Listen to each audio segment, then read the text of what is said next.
Students, I'm Amit Kilor, and 25th of the May 2025 is the final D-Day, the UPSC prelims of the Civil Service Examination for the year 2025. हम थोड़े से anxious होंगे, which is a general phenomena. अगर आपने पिछले 7-8 महीने तक पढ़ाई भी की है, मॉक टेस्ट भी लगा लिए हैं, सारे के सारे सिलेबस को रिवाइज भी कर लिया है, तो भी एक पैल्पेबल एंग्जाइटी रहती है एग्जाम से 1-2 दिन पहले. तो सिर्फ और सिर्फ 24 घंटे का समय बचा हुआ है. And once we sleep tomorrow, तो सुबह सुबह फिर सीधा एग्जाम देने जाना होता है. Now I be honest with you, चाहे आप सेकंड हो, थर्ड अटेम्प्टर हो, फोर्थ अटेम्प्टर हो, वो जो फीलिंग आती है कि कुछ भी रिकॉल नहीं हो रहा, शायद कुछ पढ़ा नहीं है, कंफ्यूजन की, अनसर्टेनिटी की, वो सबके सब फेस कर रहे हैं. In the end what you have done in last 6 months to 8 months will actually not matter. वो सिर्फ और सिर्फ जो 2 घंटे होते हैं ना, 9:30 से 11:30 बजे के, सिर्फ और सिर्फ अगर उसके अंदर एक एक बार अपनी पूरी की पूरी एनर्जी और फोकस लगा के कॉमन सेंस से क्वेश्चंस को सोच लिया, तो ये जो 90 से 95 तक की जो कट ऑफ होती है, you will be able to cross it. Now I believe it is slightly very difficult to study और टीच समथिंग.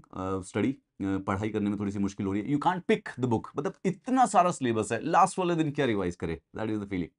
तो एक तो जनरल एडवाइस तो ये है कि कल शाम को 6-7 बजे के बाद रिलैक्स कर देना, छोड़ देना सब कुछ. कोई बहुत ज़्यादा ज़रूरत नहीं है हेडेक लेने की, एटलीस्ट 7 o'clock तक. सुबह जाते वक्त 25 तारीख को, yes, you should keep on revising for the last moment.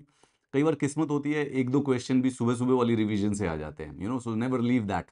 पर हाँ, कल शाम को दिमाग को थोड़ा सा काम रखने के लिए, एंग्जाइटी को साइड में रखने के लिए, हैव द एटीट्यूड कि ठीक है, इट्स डन एंड डस्टेड, जो था वो है, अब बेसिकली कल ही देखा जाएगा. तो कल शाम को 6-7 बजे के बाद रिलैक्स कर लेना.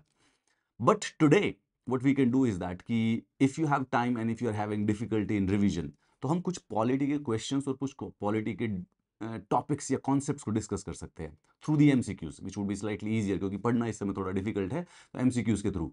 तो हम अप्रॉक्सीमेटली 100 क्वेश्चंस को डिस्कस करते हैं, which will just make you review your whole preparations of the polity. And I would not like to hype it, but मेरी एक जनरल अजम्पशन है कि प्रॉबेबली हम ये जो 100 क्वेश्चंस करेंगे, इसमें से 4 या 5 क्वेश्चंस जो हैं आपके इस साल के प्रीलिम्स में हिट हो जाएंगे. पॉलिटी है, दे आर जनरल, वो ऑटोमेटिकली होना ही होता है, उसमें कोई खास स्पेसिफिक स्पेशलिटी नहीं है किसी टीचर की. पॉलिटी का सब्जेक्ट ही ऐसा है, अगर एक बार रिवाइज कर लो तो you will always get at least 4 to 5 questions out of that revision. तो what we are going to do is that, अगर हमसे पढ़ाई नहीं हो रही है, तो हम बैठेंगे और हम अप्रॉक्सीमेटली आने वाले 100 क्वेश्चंस को सुनेंगे. We don't even need to try to solve it. वैसे आपके स्क्रीन पे जो क्वेश्चन आए, कोशिश कीजिएगा उनको सॉल्व करके देखने की, and it's good if you will get it. मैंने जान के नेसेसरली इनको बहुत सुपर कॉम्प्लेक्स नहीं बनाया. The idea is not to actually test ourselves right now, the idea is just to go through the 100 concepts. ठीक है? So let's do this without wasting any much more time. And if you're not able to study, just sit and watch the video, and we might get at least 4 to 5 questions on the morning of the 25th. And best of luck for the exam. I know you will do good, and I know it's going to be fine. चलिए पहला question करते हैं. So the question 1 article number 312 of the constitution है, जो कि राज्यसभा को authorise करता है कि वो एक या एक से ज्यादा ऑल इंडिया सर्विसेज क्रिएट कर सकता है एक रेजोल्यूशन पास करके सिंपल मेजोरिटी से. Then the second statement is कि ऐसा रेजोल्यूशन जो है, it must actually be supported by the half of the states also. States को भी रेटिफाई करना पड़ता है. तो इन दोनों में से कौन सी स्टेटमेंट सही है? Now both of the statements are basically wrong. ठीक है, तो इसका मतलब आंसर आएगा हमारा नीदर 1 और 2.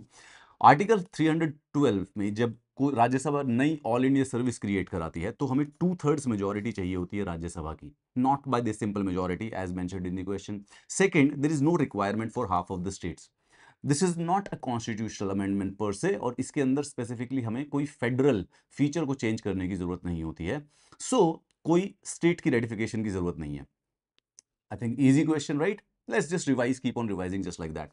So in India, a money bill can be introduced only in Lok Sabha, and then the reason given is that the Rajya Sabha cannot propose amendments to a money bill under Article 109. अब ऐसे वाला question के अंदर trick क्या होती है कि हम जनरली स्टेटमेंट्स की वैलिडिटी को तो फिर भी आइडेंटिफाई कर देते हैं. दिस कनेक्शन कि क्या जो रीजन है वो असर्शन को बेसिकली एक्सप्लेन भी करता है या नहीं करता है, that actually becomes slightly difficult. So a money bill can be introduced only in Lok Sabha. This is obviously a true statement. So if this is true, so this means this can not B the answer. And अभी हमारे पास 3 ही बचे हैं. ए इसमें भी true है, ए इसमें भी true है, ए इसमें भी ट्रू है. The Rajya Sabha can not propose amendments to money bill under article 109. Now the question is this कि क्या वो कर सकता है या नहीं कर सकता है. मनी बिल सिर्फ और सिर्फ लोकसभा में आते हैं. राज्यसभा रेकमेंड करती है चेंजेस को, पर अमेंडमेंट्स नहीं कर सकती है मनी बिल के अंदर. This is where the key idea of the money bill basically arises. Money bill in all basically, देखो ये बात तो आपको पता है कि मनी बिल सिर्फ और सिर्फ कंप्लीटली लोकसभा का डोमेन है, and when it goes to Rajya Sabha is more और लेस अ फॉर्मेलिटी. उसको 14 दिनों में वापस भी करना पड़ता है. If they don't pass it in 14 days it is considered as the pass.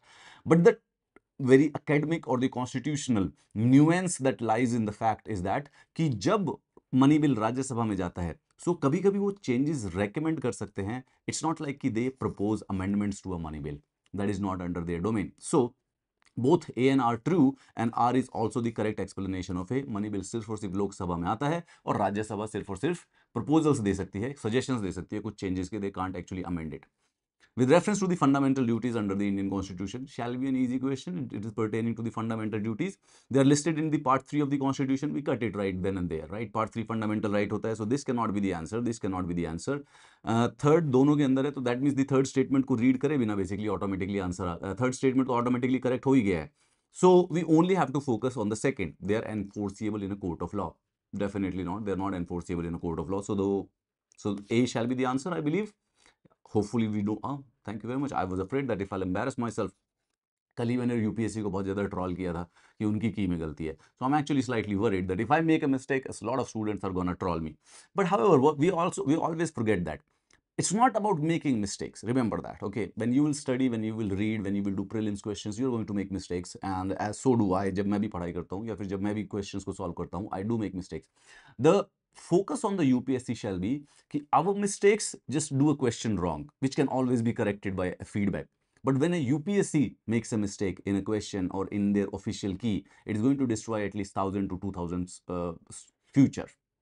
That is the problem. We are not UPSC. We are allowed, we are legitimately can make mistakes because that's what a student does. सीखेंगे कैसे हम अगर हम mistake नहीं करेंगे. Which of the following bodies is or are constituted by the president under the constitutions based on the advice of the prime minister and the council of the ministers? It technically is asking कि constitutional bodies कौन सी होती है. So identify करेंगे तो for example National Human Rights Commission. This gives us an answer basically. NHRC is a statutory body. So it is not under the constitution, right? This is where the hint comes. So अगर हम NHRC को हटा देते हैं, we don't actually even have to think that the Election Commission of India or the Finance Commission is basically created by the constitution, by the president on the advice of the council of the ministers. We already have an answer कि NHRC एक statutory body है that has been made by the law, whereas ECI and the Finance Commission are the constitutional bodies which are constituted by the president. Seems like an easy question. Consider, these are the questions which they'll ask. UPSC will have a slightly more bigger difficulty level. थोड़ा सा ज़्यादा complex करने की कोशिश करेंगे. They would go into the more nuance, but this will just run us all through the concept जो कि हमें कल ज़रूरत पड़ेगी. Which of the following statements are the president's pardoning power? President की pardoning power से related कौन-कौन से statement हैं? Let's see. President can pardon during a state of emergency only if requested by the state government. Okay. President can commute punishment for the death sentence. This seems like a true statement as far as I understand. President pardon can be subject to judicial review on the grounds of the mala fide and the procedural irregularity. यानी कि president pardon भी कर देते हैं तो उस चीज को भी जुडिशली रिव्यू किया जा सकता है. Now most of the things in the Indian constitution are judicially review. Judicial review basic structure of the constitution का पार्ट है, तो उसको कहीं से भी कोर्ट्स जो है वो कम नहीं करने देती है. The answer is 2 and 3 only. The reason being, देखो, president can pardon during a state of energy only if requested by the state government. जो ये पार्डनिंग पावर है इसका इमरजेंसी से कोई लेना देना ही नहीं है. This was just a basic trick which can easily be identified. अगर फर्स्ट गलत हमारा पहले ही हो जाता तो we could have already gotten the answer also, right? First तीनों के अंदर है तो आंसर आया 2 और 3 only. So it's an easy question अगर हम सिर्फ और सिर्फ इस बात पे कर लें कि emergency and pardoning power are per se not related, but बाकी हाँ सब्जेक्ट टू जुडिशियल रिव्यू है, in case you didn't know that, which is surprising. Why? Because pardoning का मतलब होता है कि वो जुडिशियल जितनी भी रेमेडीज हैं वो खत्म हो चुकी हैं और उसके बाद हम प्रेसिडेंट के पास गए हैं पार्डन करने के पास, जिसके अंदर माफी चाहिए सिर्फ और सिर्फ, राइट? माफी भी एक प्रोसीजरल डिवाइस के अंडर आती है. सो इट्स नॉट लाइक कि प्रेसिडेंट अगर माफी कर रहे हैं तो बिना प्रोसीजरली उसको भी किया जा सकता है. मर्सी भी जो है वो कॉन्स्टिट्यूशन के अंडर है, जुडिशली रिव्यू की जा सकती है. Surprising. In the context of the scheduled tribes under the constitution, अगर प्रेसिडेंट एक कम्युनिटी को शेड्यूल्ड ट्राइब डिक्लेयर करते हैं तो वो पूरे के पूरे इंडिया के लिए कर देते हैं. Once a scheduled tribe is declared that will be scheduled tribe in the whole India. A community declared as ST in one state need not be considered ST in another. ऐसे वाला question देखो ना. सो ये दोनों की दोनों जो statement है एक दूसरे के कॉन्ट्रेरी है. Like for example let's say कि you don't know, just try to imagine, यार ये क्वेश्चन नहीं आता तो क्वेश्चन नहीं आता, तो इन दोनों स्टेटमेंट की क्वालिटी को और सिमेंटिक्स को अंडरस्टैंड करने की कोशिश करो। The president declares a community as ST for the whole India. Second, ये दूसरे वाली स्टेटमेंट कह रहे थे कि community as an ST declare होती है वन स्टेट में, जरूरी नहीं है उसको दूसरी स्टेट में एसटी माना जाए, शेड्यूल्ड ट्राइब माना जाए। They are contrary. इसमें से जीवन में फैक्चुअली एक ही करेक्ट हो सकती है। So this basically gives us कि बोथ 1 एंड 2 तो ये गलत सही हो ही नहीं सकते। सेकंड, इन दोनों की नेचर होने की वजह से एक का सही होना बनता भी बनता है। Now without much ado, the president declares a community for the ST for the whole India. Actually में ऐसा नहीं होता है। एक कम्युनिटी को एक स्टेट में एसटी की तरह डिक्लेयर किया जा सकता है, जरूरी नहीं है वो दूसरी स्टेट के अंदर ST. So the answer is basically the B only, second only, right. The ST status is basically state specific, no uniform declaration across India. अच्छा, my question to you is, और इसको रिवाइज करके जाना, scheduled tribe की जो declaration है that is basically done by the presidential order, तो वो प्रेसिडेंट करते हैं। How do you remove it if it is suppose to be done? Who does that? President or the parliament? I can't tell you all the. With reference to the fundamental rights, consider the following articles. Article 17 abolishes untouchability and provides for the enforcement by law. Okay. Article 23 prohibits traffic in human beings and the forced labor, but allows begar for the public purposes. All right. And Article 25 guarantees the freedom of conscience and the free profession, practice and the propagation of the religion. Now interestingly देखिए, तीनों की तीनों statement basically सही है, लेकिन अगर कहाँ पे दिमाग के पाएगा, आर्टिकल 17 अनटचेबिलिटी अबॉलिश करता ही करता है, और ये भी बोलता है कि लॉ बना के उसकी पनिशमेंट भी बनाई जा सकती है। This is what the first statement is saying. Second, article 23 prohibits traffic in human being and forced labor, but एक exception भी देता है that in some necessary circumstances government can ask some government officers for certain duties, जैसे कि election duty के लिए compulsory और mandatory orders दिए जा सकते हैं। And Article 25 guarantees the freedom of conscience and the free profession. This is an obvious one, freedom of religion वाला है। So if I have to guess, I think the answer shall be 1, 2 and 3. All articles listed are correct. Article 23 prohibits begar for any purpose, but mandatory कुछ न कुछ service available होती है। Which of the following actions require the prior recommendation of the president before the introduction in the parliament? ठीक है, कौन से वाली चीज को? एक कॉन्स्टिट्यूशनल अमेंडमेंट बिल जिससे हाई कोर्ट्स की पावर इंपैक्ट हो रही है, आर्टिकल 131 की। मनी बिल जो होता है which is authorizing the expenditure from the consolidated fund of India, and a bill pertinent to the reorganization of the state boundaries, यानी कि आर्टिकल नंबर 3। इमेजिन कीजिए कि ऐसी कौन कौन सी चीज है जिसमें प्रेसिडेंट की पहले से ही रिकमेंडेशन चाहिएगी। Now as far as I am concerned, the easier part is the third one. Third one, reorganization of the state boundaries के लिए तो चाहिए। So 3 has to be there. Then a money bill authorizing expenditure from the consolidated fund of India. Money bill are also recommended. So मतलब if I'll have to solve it, 2 and 3 has to be there. ये answer नहीं हो सकता है, ये answer नहीं हो सकता है। I need 2 and 3 in the answer invariably. So मेरा जो आंसर है वो सिर्फ और सिर्फ इस जजमेंट पे होगा कि एक कॉन्स्टिट्यूशन अमेंडमेंट बिल जो कि पावर ऑफ हाई कोर्ट को इंपैक्ट करता है, 131। नाउ यहां पे जो हाई कोर्ट है that's a red herring. The question is, हमें रेड हेरिंग के बारे में, हमें हाई कोर्ट के ऊपर फोकस ही नहीं करना, हमें फोकस करना कॉन्स्टिट्यूशन अमेंडमेंट बिल के बारे में। Constitution amendment bill does not need a presidential recommendation, and if I am not wrong, then my answer is correct. So only money bill and the article 3 bills जो होते हैं वो president की recommendation चाहिए होती है। When it comes to the constitutional amendment bills, we technically do not need that any kind of recommendation. Great. Consider the following statement about the constitutional amendments. All right, जितने भी provision है constitutions के, part 3 हो गया, fundamental rights, DPSP हो गया, इनको simple majority से कर सकते हैं। Right on the face this is wrong, right? So we can immediately cut it down. तो 1 and 3 वाले तो जो है, okay, it should not have been that easy. I should have made it slightly more difficult. तो constitutional amendment bill, fundamental rights और DPSP को amend करना पड़ता है, तो उसके लिए चाहिए होती है special majority, right. So we got our answer, but let's say कि दूसरी स्टेटमेंट है, कुछ अमेंडमेंट्स हैं जिसमें 1/2 ऑफ द स्टेट्स को रेटिफाई करना पड़ता है before presidential assent. Yes, that is true. Article number 368 में सेकंड टाइप ऑफ अमेंडमेंट जो दी गई है, वन विच डिस्कसेस और चेंजेस द फेडरल स्ट्रक्चर, तो उसमें जरूरत पड़ती है। The procedure under article 368 allows Parliament to add, vary or repeal provision in the constitution. Yeah, that seems like a very logical and easy one. Article 2 and 3, oh sorry, option 2 and 3 is the answer here. We're doing good, pretty good, right? Okay, then we'll go on the second one. एक और दूसरे वाला देख लेते हैं यार अब। Let's go on here. All right. Consider the following statement about Article 143. Article 143 के बारे में हम नया स्टेटमेंट देते हैं। Supreme Court's response is binding on the president. Article 43 कहता है जब प्रेसिडेंट सुप्रीम कोर्ट को रेफरेंस देता है किसी चीज के लिए, लीगल ओपिनियन के लिए, and when the supreme court gives that option back, is it binding on the president? Okay, seems difficult. The president can refer a question regarding the interpretation of the constitution. I think yes, it is a yes. Parliament can seek to override the Supreme Court's response. Oh, that is tricky. So first of all, supreme court का जो response है वो president के ऊपर binding नहीं होता है. The reason why this is wrong, that there are two options, two kind of references that can be given. One of that is basically not binding, another of that can be basically necessary, mandatory हो सकता है, but यहाँ पे सिर्फ और सिर्फ response is binding on the president है. ये statement गलत होगी. First is wrong. President can refer a question regarding interpretation of the constitution. That is true. और इसका सबसे best example तो collegium system से related है. तो जो collegium system के बारे में आपने पढ़ा था, collegium system was basically formed due to the three cases: first judge's case, second judge's case, and the third judge's case. The third judge's case of 1998 is not exactly a case, rather it was a presidential recommendation, presidential reference, और वो constitution के article को refer की interpretation के लिए ही था. सो the second one is correct. The parliament can seek to override the Supreme Court's response. That is not possible in this particular case. So if we are not wrong, the answer shall be only statement 2 is correct. The rest are incorrect. Good for us. Under the 7th schedule, which of the following is a concurrent list item? देखो, first of all UPSC ऐसे question नहीं पूछेगा, ये बात ध्यान रखना, ठीक है. That's not how they are gonna ask. कि वो मतलब I always have to give a disclaimer कि दे कैन आस्क. ऐसा उनके पास कोई लिमिट उनके हाथ में नहीं बांध रखे किसी ने कि ऐसा कर ही नहीं सकते हैं. करते हैं ऐसे तो क्वेश्चन आती है, कोई बड़ी बात नहीं है.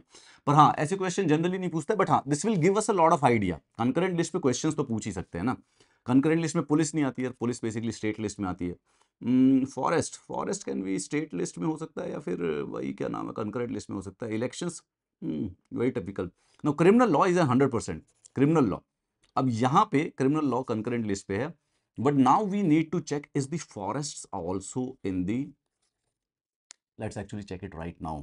टू बी ऑनेस्ट, मेरा दिमाग माइंड कह रहा है कि forest probably and in all मतलब पॉसिबिलिटी है. Let's check it so that's tomorrow morning if this does question. Forest is also in the concurrent list. See, उसको देखते ही मुझे फील हो गया था कि there is something. Forest is also in the current concurrent list. तो ये क्वेश्चन ही टेक्निकली गलत है. ये दोनों की दोनों चीजें जो हैं वो कंकरेंट लिस्ट में आती है. If the same question would be asked in the prelims, they would actually have to drop the question. Luckily enough, we are not in this. With reference to the fundamental rights, Article 14 prohibits discrimination based on the place of birth. Okay. Article 16 prohibits discrimination in the public employment. All right. Queries under Article 31 can still be made in court. Can we? Now, Article 31 repeal किया जा चुका है. It literally does not exist. So when it doesn't exist, there can be no query that can be made in the court.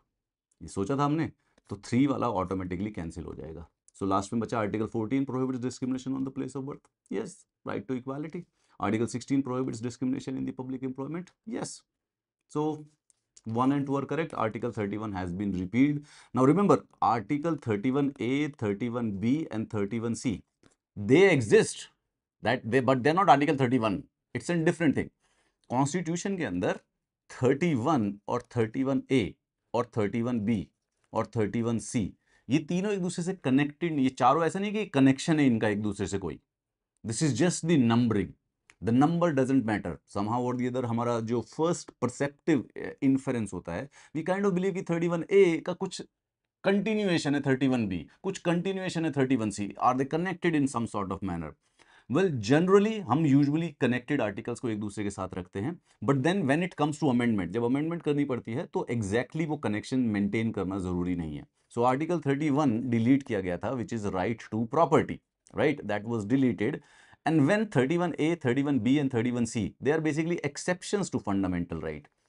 तो कोई planning में नहीं है.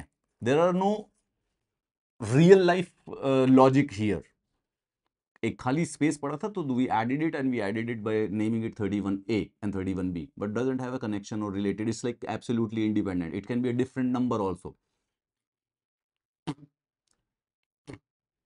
Sorry.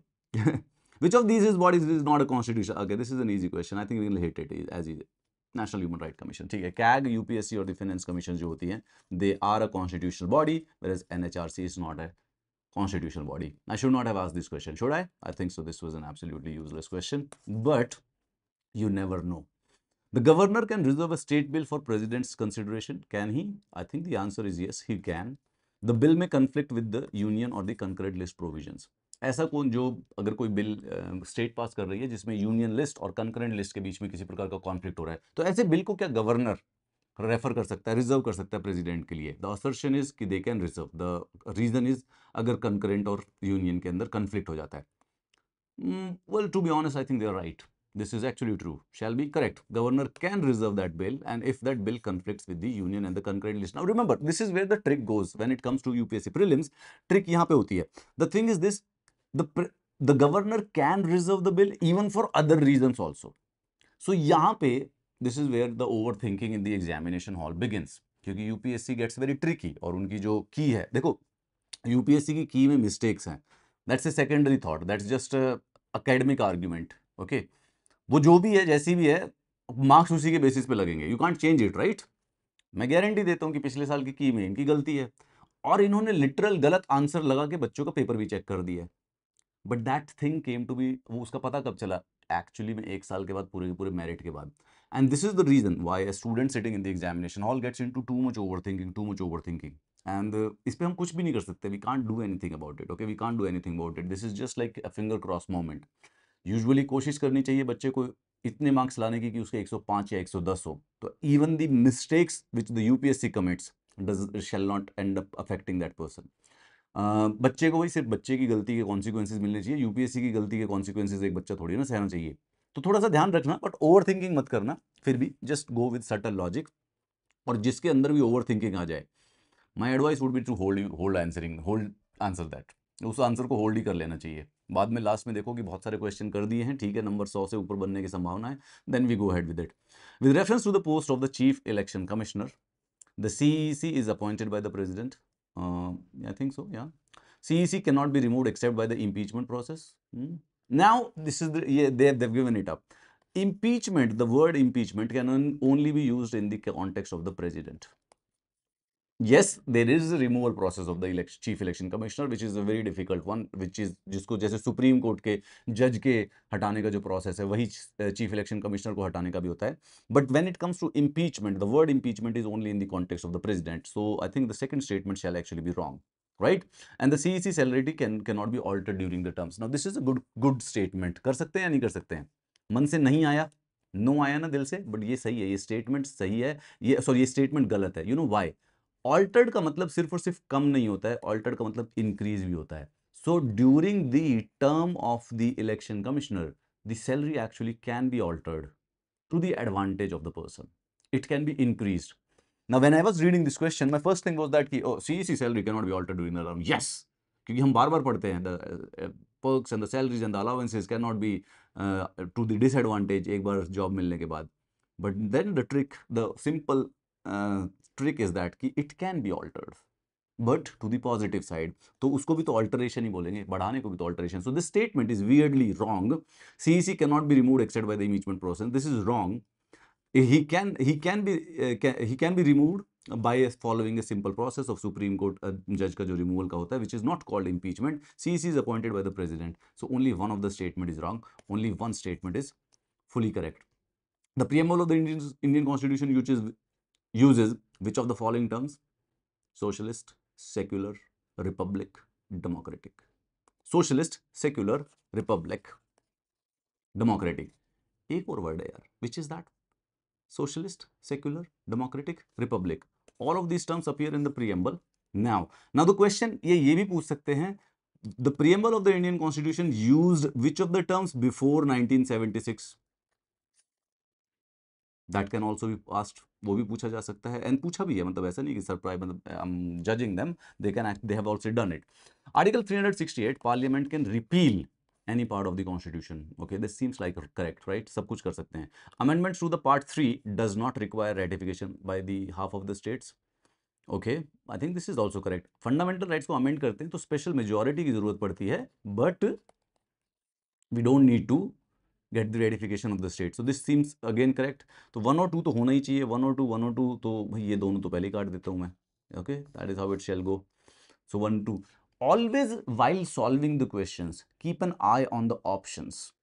It will give you directions कि are we going right or are we going wrong.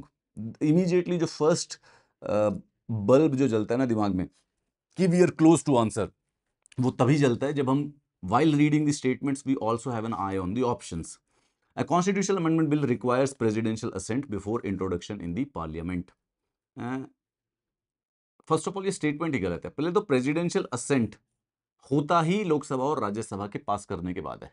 Okay, सो अगर यहाँ पे presidential recommendation होता तो फिर भी इसके ऊपर थोड़ा सा सोचा भी जा सकता था, हाँ maybe, but no, this seems like an absolutely wrong statement. It's grammatically correct probably, but it's semantically wrong. और statement 1 and 2 are correct, ठीक है। Which of these judicial remedies is available only against the state and its instrumentalities? मतलब ऐसी इसमें से कौन सी चीज है जो कि सिर्फ और सिर्फ स्टेट के अगेंस्ट भेजी जा सकती है? सो वैसे मैं डायरेक्टली आंसर देता हूँ, इस पर डिबेट नहीं करेंगे ज्यादा। The mandamus is the one. Why? Habeas corpus जो है वो प्राइवेट सिटीजन के अगेंस्ट भी दिया जा सकता है, ठीक है। स्टेट के अगेंस्ट तो दे ही सकते हो, बट प्राइवेट के भी अगेंस्ट हो सकता है। Prohibition is related to judicial one, ये जुडिशरी के अगेंस्ट दिया जाता है। एंड क्वो वारंटो, ये प्राइवेट बंदे के अगेंस्ट दिया जा सकता है अगर वो किसी पब्लिक ऑफिस को यूसर्प कर ले, right. So this also doesn't come. Mandamus is something which is available to state and its instrumentalities. तो जो गवर्नमेंट ऑफिसर्स की जो गवर्नमेंटल लीगल ड्यूटीज हैं, अगर वो उसको करने से मना करे, then the Supreme Court and if necessary sometimes High Court can issue the writ of the mandamus to ensure कि वो काम किया जा चुका, काम किया जाए। Consider the following statements about money bills. A money bill can include provisions related to taxation. Yes. The president's recommendation is not required to introduce a money bill. ये तो अभी हमने किया है, तो ये स्टेटमेंट गलत ही होगी। So second is wrong, so this goes okay, one is right, so this is here. 3 पे देख, okay, so the answer depends on 3। Rajya Sabha must return a money bill with in 14 days, so that's a true statement, so this goes right. Great, answer है 1 and 3 are correct. ऐसा ही है हमारा जो polity का जो subject है, ऐसा ही है। इन्हीं टॉपिक्स में से, इन्हीं कॉन्सेप्ट्स में से कुछ कुछ क्वेश्चंस आ जाते हैं, and we shall be fine. Okay, this is interesting one. The context of the citizenship amendment act of 2019, which criteria determines the eligibility? क्या रिलीजन से एलिजिबिलिटी क्राइटेरिया होता है सिटीजनशिप का? क्या डेट ऑफ माइग्रेशन से होता है, या फिर स्टेट ऑफ ओरिजिन से होता है? Interesting. This gets tricky. Why? Because when it comes to Citizenship Amendment Act, it only applies to 3 particular countries. Answer इसका वैसे रिलीजन और डेट ऑफ माइग्रेशन है, अगर हमने वो ध्यान से पढ़ा हो तो। But yes, this does get tricky, and अगर ये ऑप्शन तीनों के तीनों आ जाते तो थोड़ा सा एग्जामिनेशन में ट्रिकी हो ही होगा। Fundamental duties were inside which amendment? Come on. Oh, you think this was easy? Give me ना 44th, 44th, right? So fundamental duties जो है वो 44th अमेंडमेंट के द्वारा, सुनने में बड़ा आसान लगता है, दिमाग कंफ्यूज तो रहता है। देखो, इसमें कोई शक की बात नहीं है, 42 और 44th के अंदर रहता है ना। I think we are all of us are confuse. इसका कोई लॉजिकल क्राइटेरिया भी नहीं है जिससे हम जज कर सके।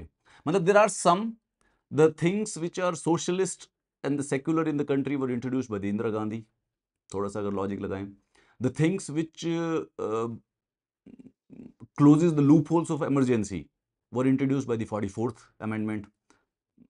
The whole idea is that you got to read it, okay? You got to read it and remember it कि fundamental duties जो है वो 42nd amendment के बाद ऐड की गई थी। और freedom of speech article 19, okay, this goes, okay, this is done, right? Makes sense. The freedom of education article 21A, I don't think so this has a right against exploitation article 24 is child labor, right? All right, so then this all 3 statements are correct, I believe. The answer shall be B. All of these 3 are correct. Match the following. Am I right? You are right. All 3 are basically correct matches. Assertion: a state of emergency can be proclaimed even when both houses of parliament are in session. Advice of the union cabinet is sufficient. Interesting. State of emergency proclaim कर सकते हैं जब दोनों houses parliament के session में हो। This is true, yes. Emergency में parliament के हाउसेस सेशन में हो तो भी की जा सकती है, नहीं भी हो तो भी की जा सकती है। So this goes right. Advice of the union cabinet is sufficient. It's a very good question in the sense, वैसे सिंपल सा लग रहा है। The advice of the union cabinet is necessary, उसके बिना तो प्रेसिडेंट अब करेंगे ही नहीं।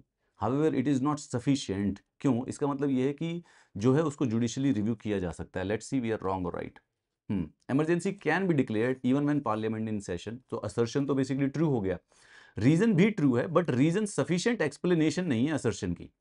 State of emergency can be proclaimed even when parliament in session, but key requirement is that the proclamation must be issued on the advice of the union cabinet.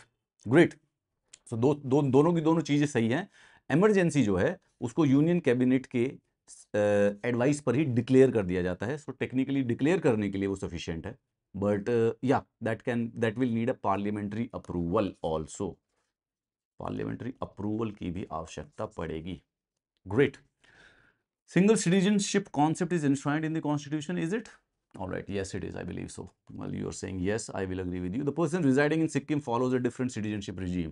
क्योंकि सिक्किम 1975 में India में as a state add हुआ था, तो हो सकता है वो एक डिफरेंट नहीं करते यार। क्यों मैं तुमको कंफ्यूज कर रहा हूँ लास्ट वाले दिन? जल्दी जल्दी से आंसर बताना। तो PIO and OCI status are identical to the rights of the Indian citizen, ऐसा तो नहीं होता। तो अगर आइडेंटिकल होते तो फिर वो इंडियन सिटीजन ही हो जाते, but they are person of Indian origin and overseas citizens of India, they are not Indians per se. कुछ वीजा फ्री मिल जाता है, दैट इज गुड, थोड़ा सा यहाँ पे घूमने में सस्ता वस्ता रहता है, कुछ इधर उधर इन्वेस्टमेंट कर सकते हैं, but they are obviously not, they don't have the exact rights. Rather to be more precise, article number 15 and 16 and article number 19 and article number 29 and 30, these are the rights which are only available to Indians. बाकी वैसे दूसरे वाले rights इनको भी available है ना? Article 17 is available to them. Article 14 is also available to them. Article 21 is also, 21A is also available to them. So that means the right to education in the fundamental right is available to a foreigner also. मतलब कि state की responsibility है कि देश में जो भी बच्चा उसको पढ़ाए, चाहे वो किसी का भी हो। Okay, if they are willing to do so, good job. Which directive principles aim at promoting cooperative federalism? तुमको लग रहा है ये आसान क्वेश्चन है, बट है बड़ा प्यारा क्वेश्चन। पता है क्यों? क्योंकि लॉजिकली ये जो तीनों आर्टिकल हैं ये तो part 4 of the Indian constitution में है, so you know they are DPSPs। But अगर किसी को याद है तो लक्ष्मीकांत में ये भी लिखा हुआ है कि there are some DPSPs beyond the part 4 also. Part 3 में फंडामेंटल राइट है, उसके बियॉन्ड जो भी राइट्स है उनको फंडामेंटल राइट बोलते ही नहीं है। There is no fundamental right beyond part 3। So when it come, it's a very technical categorical word. Part 3 ही फंडामेंटल राइट होता है, उसके बाहर राइट्स हैं और उनको लीगल या स्टैट्यूटरी या कॉन्स्टिट्यूशनल राइट बोलेंगे। And but when it comes to DPSPs, there are DPSPs which are outside the part 4th also. And when it comes to cooperative federalism, article 263 एक DPSP है जो कि इंटरस्टेट काउंसिल बनाने को बोलता है, deals with the interstate councils. And why? Because so that federalism, cooperative federalism, मतलब कि सेंट्रल गवर्नमेंट और जो स्टेट गवर्नमेंट्स है और जो स्टेट गवर्नमेंट्स और जो दूसरी स्टेट गवर्नमेंट्स है वो एक दूसरे के साथ किसी प्रकार से कोऑपरेट कर सके। So this is seems simple but a very very good question. It also gives you review of the same idea कि there are some DPSPs which are beyond part 4th also. Consider the institutions which currently have a constitutional basis. Finance Commission, right? NITI Aayog, planning commission तो basically defunct ही हो चुका है, planning commission की जगह पे नीति आयोग बनाया गया है। Finance commission is the constitutional body. Article number 280 के तहत ये बनता है every 5 years. And can you please tell me who constitutes it? Precisely, now you are actually talking. See, I know you were having the anxiety that you will not recall anything, but जैसे जैसे तुम कर रहे हो you are going to recall. Okay, this is a good question, answer this one. Which among the following can delegates its power to make subordinate legislation? Parliament, या फिर supreme court, या फिर इलेक्शन कमीशन, या फिर president by the ordinance? इनमें से कौन सी ऐसी चीज है जो कि सबऑर्डिनेट लेजिग्नेशन बना सकती है? Very true. Election Commission, we can take out the Election Commission. That's obviously no. Supreme Court, I don't think so कि Supreme Court किसी को power दे सकती है law बनाने की. So this goes to the hell also. Both of these are defunct. It's Parliament. Why am I actually even trying to judge it? It's Parliament. Parliament के पास power होती है कि वो किसी को power दे दे subordinate legislation बनाने की, बाकी किसी के पास नहीं होती है. Parliament can delegate its law making power. What is delegated legislation or subordinate legislation? Generally जब पार्लियामेंट कोई लॉ बनाता है, so see when you make a law you can only make a structure, right? कितनी detailing उसके, कितने rules regulations उसके नहीं बना पाओगे। So when parliament makes a law they also write within the law कि यार जो इसके न्यूएंसेस हैं, जो इंपॉर्टेंट चीजें हैं, एग्जीक्यूटिव के लोग बना लेंगे। तो जनरली वो जो डेलीगेटेड लेजिस्लेशन होती है, बेसिकली डेलीगेट, अपना काम किसी दूसरे को दे दिया गया है, लॉ बनाने का, कानून बनाने का काम है पार्लियामेंट का, लेकिन उन्होंने किसी और को डेलीगेट कर दिया है। It's generally delegated to executive. Executive को ही देते हैं। वो एग्जीक्यूटिव यानी कि ब्यूरोक्रेसी, यानी कि जो मिनिस्ट्रीज हैं, वो बेसिकली उन लॉ के न्यूएंसेस को या उनकी डिटेल्स को आइडेंटिफाई करके they make it. Not the judiciary, definitely not the judiciary, and definitely not the election commission also. All right, let's go on the other one. Keep on doing it, okay? We have done this. Which of the following best reflects the principle? Oh, no, we have not done this. This might actually be interesting. All right, go for it. Constitutional morality किसको कहते हैं? Which of the following best reflects the principle of the constitutional morality? Go for it. Tell me. Adherence to customs and political tradition. Customs तो यार ये तो constitution से related नहीं होता. Conformity to the text of constitution. This might be the answer. Respecting the values underlying the constitution in governance. This might be. Following judicial precedents. वो तो judiciary हो गया, ये हो गया. So B and C are genuinely confusing. Genuinely in the मतलब genuinely confusing नहीं है, बट ये मतलब दोनों लगाने की संभावना है। अगर कोई बच्चे बैठे हैं तो दोनों में से कोई एक सही सा फील हो सकता है। My heart goes to C. What do you think? Thank God, मुझे लग रहा था सेकंड आंसर हो जाएगा, तो बड़ा इस समय बूबू हो सकता था। Constitutional morality means governance according to the spirit and the values of the constitution. That is what it is. सिर्फ टेक्स्ट से कुछ नहीं होता है, सिर्फ मम्मी पापा के पैर छूने से कुछ नहीं होता है, मम्मी पापा की एक्चुअल रिस्पेक्ट करनी पड़ेगी, राइट? सो कॉन्स्टिट्यूशन का टेक्स्ट को अडियर करना, that does not mean anything. What it means is that कि क्या core spirit जो values है, just because कि there is the freedom of speech and expression written and just we are following that text और उसके ऊपर reasonable restrictions लगा दे, would not mean anything. You are to follow that value of the freedom of speech and expression. You got to respect that. That is what the constitution is. Okay, you know it, I know it, everybody knows this, right? You know it, I know it, goddamn everybody knows it. Keshava Nanda Bharati versus state of Kerala is the case जहां पे basic structure of doctrine लिया गया था। This is not a question that can actually ever be asked, should in even in a mock questions में भी नहीं पूछना चाहिए, और यूपीएससी ने तो पूछ लिया तो कमर। Which of the following best defines the constitutional government? A government by hereditary rules rulers, ये तो अंग्रेजों का सिस्टम हो गया भाई, ये मोनार्की हो गया, ये तो फाइयात आंसर है। A government elected by people sounds like that. A government in which the constitution is supreme and limits. This seems best. सुन के फील आ रही है। लिमिट्स पावर, द कॉन्स्टिट्यूशन बनाने का एक्चुअली में पर्पस यही है कि पावर को लिमिट कर दो।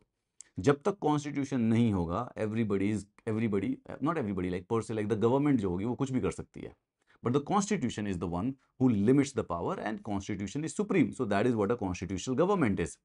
Government elected by people, that's more of a democracy. ये तो यूनाइटेड किंगडम भी फॉलो करता है, लेकिन यूनाइटेड किंगडम में वहां पर हेरिडिटरी रूलर्स का भी बेसिकली एक सिंबोलिज्म एग्जिस्ट करता है, एंड मोर इंपॉर्टेंटली वहां पे rather than the constitution parliament supreme है। A government formed by the majority party in the legislature, that's just a parliamentary form of the government, वो parliamentary form of the government है। So B is the answer. Love these kind of questions. मतलब this actually test की हाँ हमने NCERT पढ़ी थी या नहीं पढ़ी थी, ये सब छोटा सा एनसीईआरटी 11th क्लास की किताब है, 9th लिख दिया मैंने, हो जाता है मुझसे कभी कभी बचपन में। इमोशनल तो मैं रहा ही हूँ हमेशा से। The distinction between a federal and a unitary system is primarily based on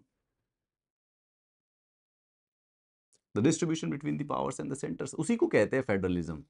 वैसे फेडरलिज्म एक इंटरेस्टिंग कॉन्सेप्ट है, जो कि अगर किसी बच्चे को समझ में आ जाए तो अप्रॉक्सीमेटली 20% ऑफ द पॉलिटी खत्म हो जाता है।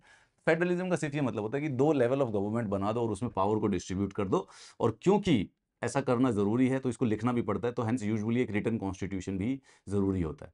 सो रिटन कॉन्स्टिट्यूशन बनाए ही इसीलिए गए थे ताकि वो जो डिस्ट्रीब्यूशन ऑफ पावर है जो सेंटर और स्टेट के बीच में, उसको कोडिफाई कर दिया जाए, वरना बाद में कल को कोई 50 साल के बाद मुकर जाएं लोग, तो hence they have to write it. So federalism is actually literally the distribution of powers between two level of the governments. Distribution of power government में भी होती है, so there is legislature, there is judiciary and there is executive. This is also division of power, मतलब power तो यहाँ पर भी divide कर रखी है, but distribution of power जो है that is called, so this is called as the division or separation to be more precise, separation of the power, and that is called as the distribution of the power. Honestly speaking, polity and most of the subjects are just English. Consider the judicial review, parliament sovereignty, due process of law, इसमें से कौन कौन से features of the Indian constitution है? बोलो, try. हो गई ना गलती, जल्दबाजी कर दी ना, तीनों लगा दिए, है ना?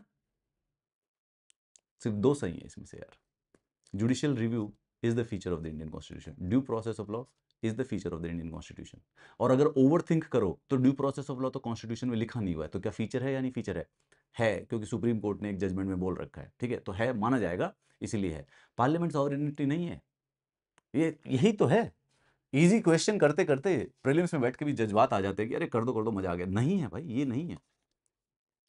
पार्लियामेंट, इंडिया में पार्लियामेंट सॉवरेन नहीं है, कॉन्स्टिट्यूशन सॉवरेन है, people sovereign. The sovereignty lies with people, people are sovereign. मतलब ऐसे सुनने में अच्छा लगता है, हम कुछ कर नहीं सकते हैं ऐसा ऐसा ऐसे, ये नहीं है कि हमारे पास सच में ही पावर है और हम जाके कुछ कर दे, बट ऐसे फीलिंग तो आती है, वी आर सॉवरेन। इसका मैंने कभी आज तक पर्सनल प्रैक्टिकल फायदा नहीं देखा है, कहाँ के सॉवरेन है भाई हम, बट हैं, ऑफिशियली हैं, कॉन्स्टिट्यूशन सुप्रीम है। Parliament sovereignty, this applies to only United Kingdom my dears, where you for kingdoms, the United Kingdom of the Britain, not the parliament. जल्दबाजी करी, यही है। देखो क्वेश्चन, एक बात को मैं हमेशा बताता हूं, you are not going to lose prelims by 50 marks. ऐसा नहीं है कि तुम गए प्रीलिम्स में और तुम्हारे 30 नंबर आए थे और दुख हुआ, ओहो कट ऑफ तो 90 थी, मेरे 30 आ गए, बनना ही नहीं था।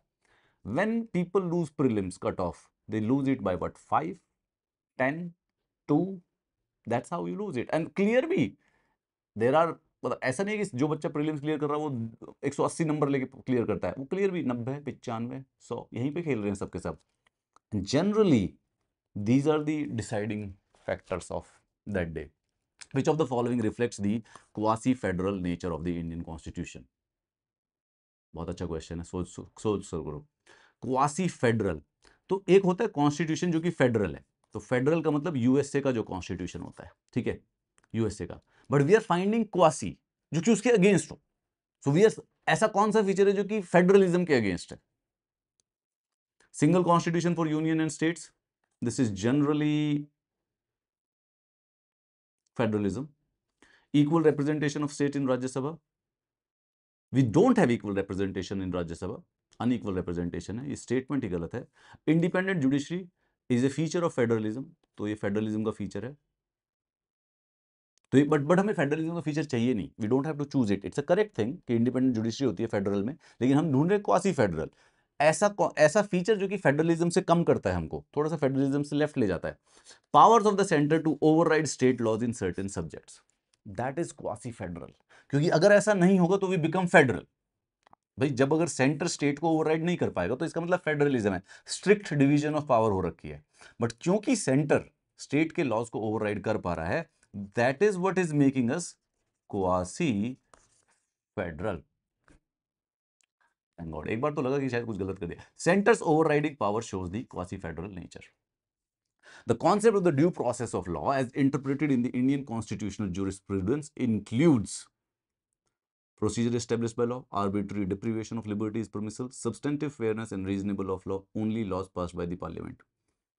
Why I like these questions is that कि इसके ना वर्ड्स में ही आंसर, मतलब ऐसे arbitrary deprivation of liberty is permissible. सच बताओ, जिंदगी में 25 सालों में ऐसी बात सुनी कहीं पे कि arbitrary deprivation of liberty allowed है? ये तो स्टेटमेंट ही गलत होनी चाहिए। Procedure establish by law only, this only should immediately, C answer है यार। क्यों मैं तुम्हारा आज समय लगाऊं, आज लॉजिक डिस्कशन करने का समय भी नहीं है, सिर्फ रिवाइज करते हैं, ठीक है, जल्दी जल्दी रिवाइज करते हैं, आंसर देते हैं। तो due process of law basically substantive fairness और रीजनेबलनेस ऑफ लॉ के बारे में बात करता है, that is it. Okay, great. Which of the following statement regarding the role of governor is correct? हमेशा मार्क कर लेना, जैसे करेक्ट पेन लेके पेपर में हमेशा पढ़ते वक्त उसको मार्क करते चलना कि यार ये अंडरलाइन कर लो, अच्छा करेक्ट पूछ रहा है, नॉट करेक्ट भी पूछता है। So regarding the role of governor is correct, he is only a ceremonial head, he acts solely on the advice of president, ये तो इनकरेक्ट है। He has discretionary power in circumstances, ये तो सही है। He must act on the advice of the state cabinet in all matters, ये गलत है। क्यों? क्योंकि डिस्क्रिशनरी मैटर्स पे तो वो खुद इंडिपेंडेंट एडवाइस करता है। ही is only a ceremonial head, ये भी गलत हो जाएगा फिर तो, क्योंकि सिर्फ और सिर्फ सेरेमोनियल हेड तो नहीं है, क्योंकि उसके पास कुछ डिस्क्रिशनरी पावर्स हैं। So president has no constitutional discretion, hence president is a ceremonial head. whereas governor does have discretionary powers, so the governor cannot be only a ceremonial head, तो उनके पास discretionary power है certain circumstances में, so the answer shall be Equality before the law in Article 14 is inspired by my fellas. United Kingdom of the Constitution. United Kingdom of the Constitution. नहीं, Constitution of the United Kingdom. Somehow or the other C set के लिए prepare नहीं किया हमने. UK legal tradition. The term procedure established by law appears in. Don't. No. What? Sorry, can't hear you. Be louder. What? 14 तो equality. Freedom of speech वाला. No. Procedure established by law, which is said law. Article 21. Yeah, that's it. Exactly. Article 21. Yeah. Procedure established by law is basically part of the Article 21. और उसी से ये है, क्या नाम है, ये जो कहाँ गया ड्यू प्रोसेस ऑफ लॉ, इतनी पीछे चला गया क्या, ध्यान नहीं. हाँ, ये ड्यू प्रोसेस ऑफ लॉ भी आर्टिकल 21 में है, but it's not written there. Supreme court की इंटरप्रिटेशन हुई है, right. Great. Article 21, the rights to life and liberty cannot be taken except by the procedure established by law. That's what the statement is. इनमें कौन से cases था, ये अच्छी बात है, ये नहीं आता होगा शायद. फंडामेंटल राइट्स, कौन से केस ने बोला था कि फंडामेंटल राइट्स एब्सोल्यूट नहीं होते हैं और उनको चाहे तो रीजनेबली रिस्ट्रिक्ट भी किया जा सकता है. कौन से केसेस के अंदर ये वाली बात एस्टेब्लिश्ड है. दिमाग नहीं लगाना है इसके अंदर. Maneka Gandhi versus union of India, and I hope thank god allowed for the reasonable restrictions on the fundamental rights. Which of the following is a non-justiciable right?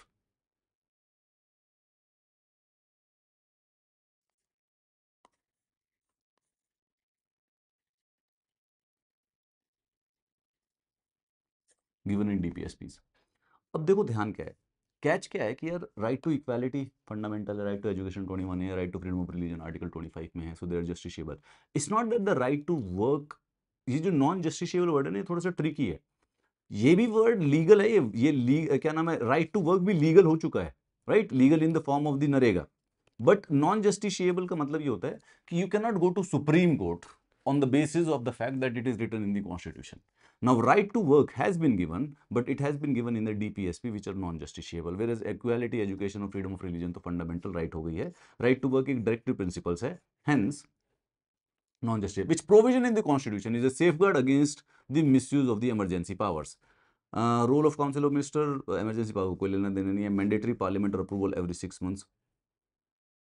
Is that a safeguard? Judicial review of presidential satisfaction. हाँ, that might actually be the thing. Federal structure protection under Article 355.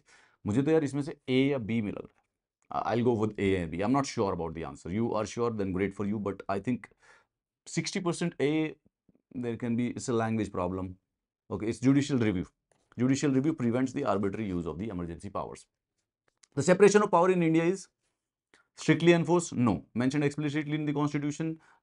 Very specifically DPSP में तो लिखा हुआ है, but yes, not exactly उस पे पूरा का पूरा नहीं आएगा. Practice with overlaps and the checks only applicable to judiciary, इस पे नहीं है. Strictly enforced तो बिल्कुल नहीं हो रही है, ठीक है, that's okay. Practice with overlap and checks. Okay, यार B और C दोनों में से सही है. And I will be honest with you, I do not know the exact answer. And अगर मुझे examination में होगा तो I would be exactly in the same fix which you are. Let's see कि इसके अंदर आंसर क्या है. C, there is no strict separation but functional overlap. Great. Practice with overlaps and the checks is slightly more appropriate. Now, generally speaking, जो UPSC की instructions हैं वो ये हैं, you don't have to choose the correct answer, you have to choose the most appropriate answer. So there is mentioned explicitly in the constitution also, which has been mentioned in the DPSP, but लेकिन वो सिर्फ और सिर्फ separation of powers के बारे में नहीं बात करता है. That only talks about the separation of judiciary and executive. ठीक है, तो that is the different thing.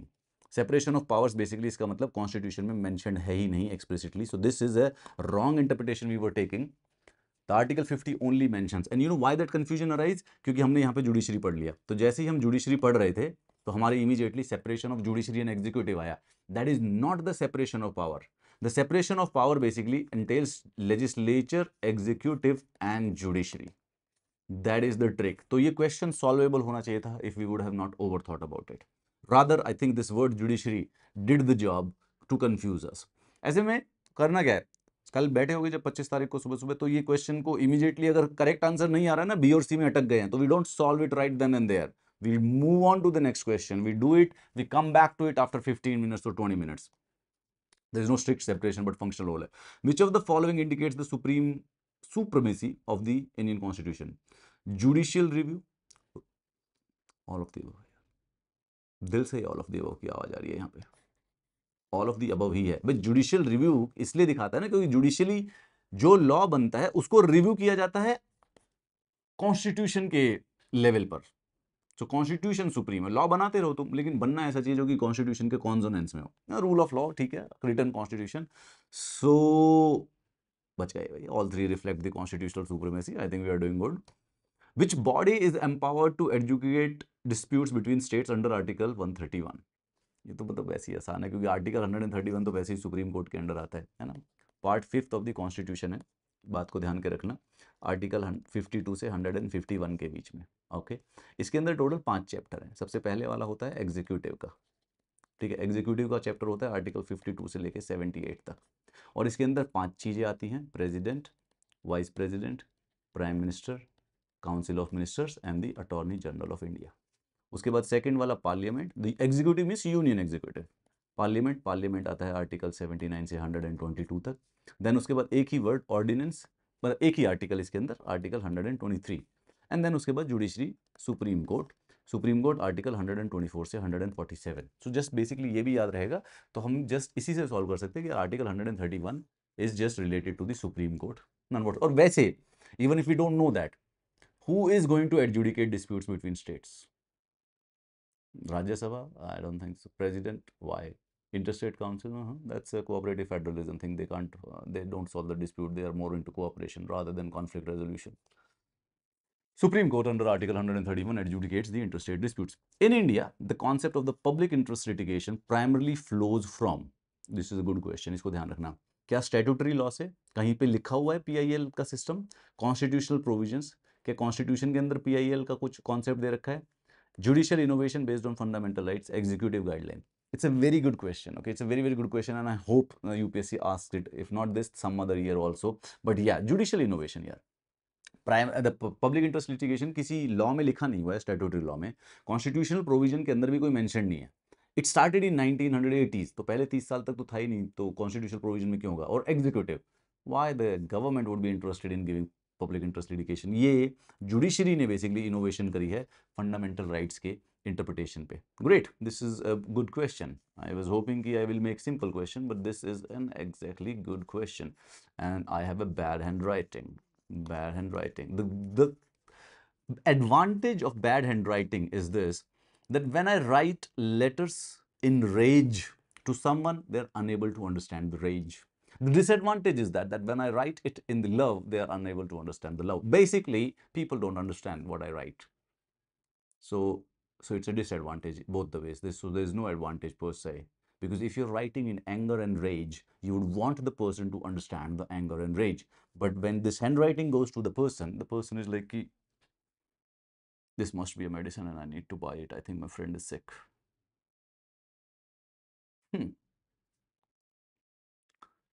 Which of the following is true about federalism in India, my dear friends? Anybody? Absolute division of powers.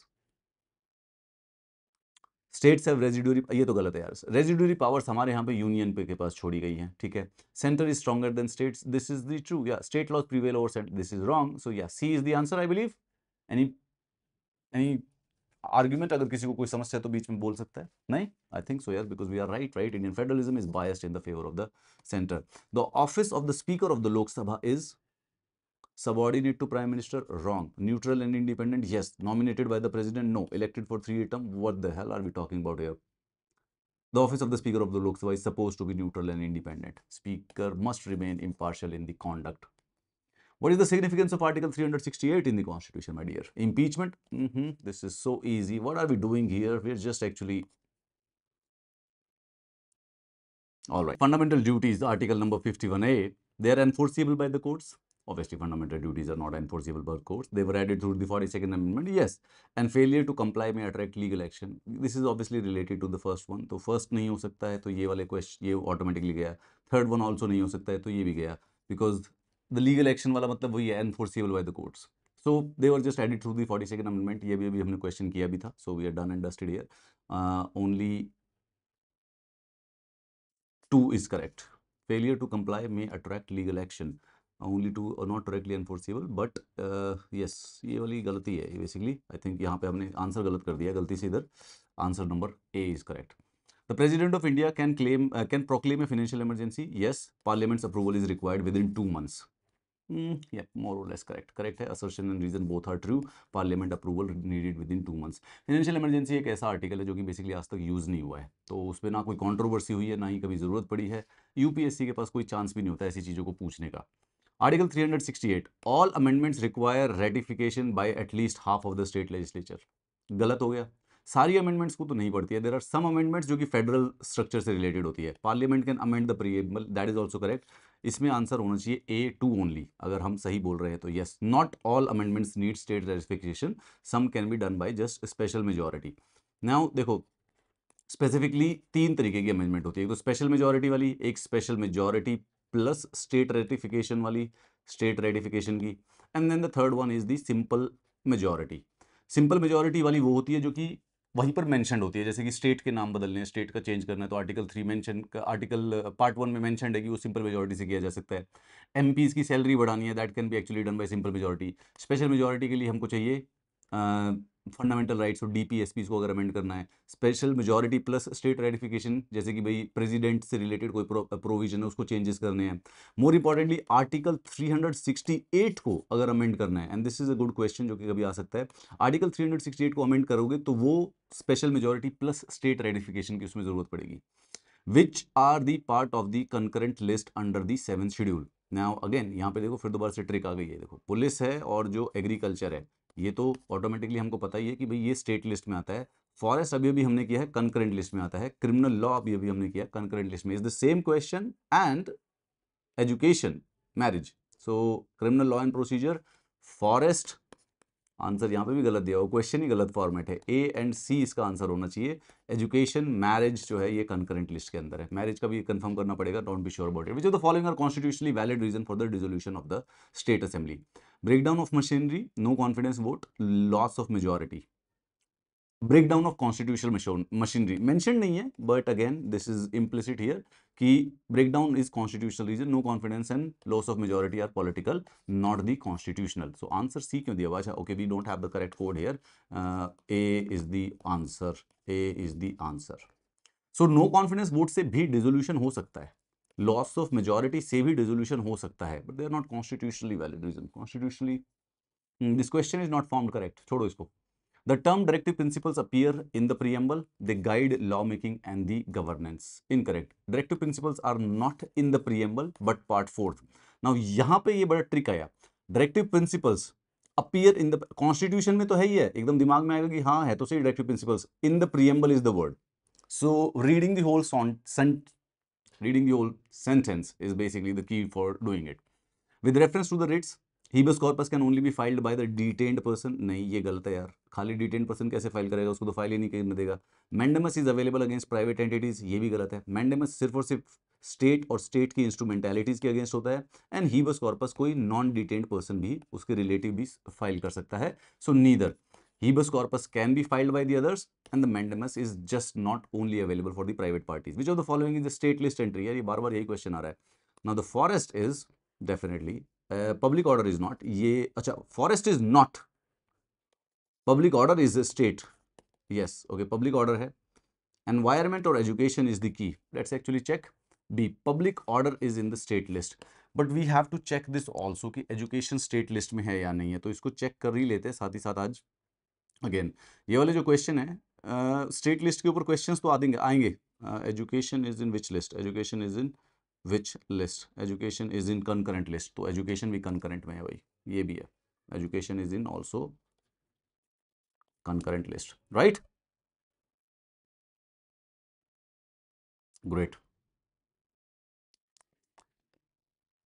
Public order is also in the state list. तो ठीक है फिर तो.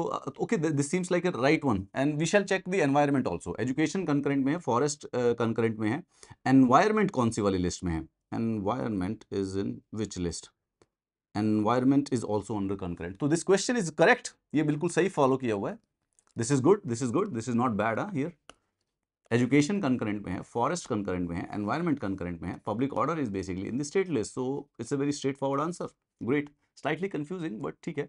Rajya Sabha can reject a money bill passed by the Lok Sabha. Blah. No, it can recommend amendments and withhold the bill. दोनों की दोनों statement गलत होनी चाहिए भाई, इनकरेक्ट है. Rajya Sabha can't reject money bill. It can only recommend something. Definitely cannot withhold the bill also. Which of the following statements are correct about the preamble? It can be amended. Yes. It declares India as a sovereign, socialist, secular, democratic republic. This is the fifth word we were looking earlier. Yes. पहले वाली तो सही है. It is enforceable by courts. No, it is non justiciable. तीन चीजें non justiciable है. Preamble non justiciable है, DPSP non justiciable है, और फंडामेंटल ड्यूटीज नॉन जस्टिशिएबल है. The rest of the constitution is more और less justiciable. So only statement 2, right? Preamble can be amended, not enforceable. We don't have the options, but we get the idea. Regarding Finance Commission, recommendations are binding? No. Must be constituted every 5 years? Yes. Appointed by the president? Both the statements are correct. So 2 and 3, recommendations of the Finance Commission are not binding. Generally वो accept कर ली जाती है, उसमें कोई changes नहीं करती है government, but binding recommendations है नहीं. It is appointed every 5 years. That we already know. Article 131 supreme court की ओरिजिनल jurisdiction है. This includes disputes between the center and the states. अब यार ये क्वेश्चन हो सकता है हमें डायरेक्टली पहले पूछा जाता तो नहीं आता, बट अभी हमने इससे रिलेटेड एक क्वेश्चन किया था. So this seems true. Article 131 he basically supreme court को ओरिजिनल jurisdiction देता है सेंटर और स्टेट की. And appeals from tribunals not. एक तो टेक्निकली जो चीज अपील से आई है वो ओरिजिनल jurisdiction होगी ही नहीं, राइट? सो ये वैसे ही गलत है, सिमेंटिकली गलत हो गया. ओरिजिनल जुरिस्डिक्शन का मतलब होता है ऐसा कौन सा केस है जो कि सुप्रीम कोर्ट सीधा सुन सकता है, जो कि नीचे वाली कोर्ट को फाइल करना जरूरी नहीं है. तो डिस्ट्रिक्ट कोर्ट पे मत जाओ, हाई कोर्ट पे मत जाओ, सीधा सुप्रीम कोर्ट चले जाओ. प्राइमरली दो टाइप के ऐसे हैं, एक तो सेंटर स्टेट और स्टेट वर्सेस स्टेट का कोई हो जो डिस्प्यूट्स होते हैं. दूसरा फंडामेंटल राइट्स की वायलेशन से रिलेटेड हो जिसमें सुप्रीम कोर्ट के पास ओरिजिनल जुरिस्डिक्शन है. जो ये सेंटर स्टेट के जो हैं इसके अंदर स्पेसिफिकली सिर्फ सुप्रीम कोर्ट के पास ओरिजिनल जुरिस्डिक्शन और किसी के पास है ही नहीं, एक्सक्लूसिव है. लेकिन और फंडामेंटल राइट्स की जो वायलेशन होती है उसमें सुप्रीम कोर्ट के पास ओरिजिनल जुरिस्डिक्शन है बट नॉन एक्सक्लूसिव है, विच बेसिकली मींस कि हाई कोर्ट में भी फाइल किए जा सकते हैं. कर सकते हो तुम सुप्रीम कोर्ट में भी चाहो तो, बट हाई कोर्ट में भी जा सकते हो, दोनों. Keshavananda Bharati case is an example of judicial overreach? No. Separation of powers? No. Sovereignty? No. Basic structure doctrine? Yes. Easy. Sources of the constitutional conventions in India? This is a good question. Okay, sources of constitutional conventions basically कहाँ से आते हैं? President जब prime minister को consult करता है, क्या वो कॉन्स्टिट्यूशनल कन्वेंशंस है? कॉन्स्टिट्यूशनल कन्वेंशंस का बेसिकली मतलब ये है कि ब्रिटेन में फॉलो करने वाले पुराने रूल्स एंड रेगुलेशंस जो कि कहीं लिखे नहीं हुए बट उसको फॉलो कर रहे हैं सब के सब, उसको कॉन्स्टिट्यूशनल कन्वेंशंस कहते हैं. Court rulings and ethics committee. Ethics committee तो कॉन्स्टिट्यूशनल कन्वेंशंस में नहीं आता है. Okay, this is a tricky question. Let's see इसका आंसर क्या है. 1 and 3. Ethics committee is not a convention source but this too president prime minister को consult करके कुछ डिस्कस कर सकता है कि ऐसा किया जा सकता है. कोर्ट की जो रूलिंग्स है वो भी कुछ कॉन्स्टिट्यूशनल कन्वेंशन बना देती है. Emergency provisions requiring the parliamentary approval.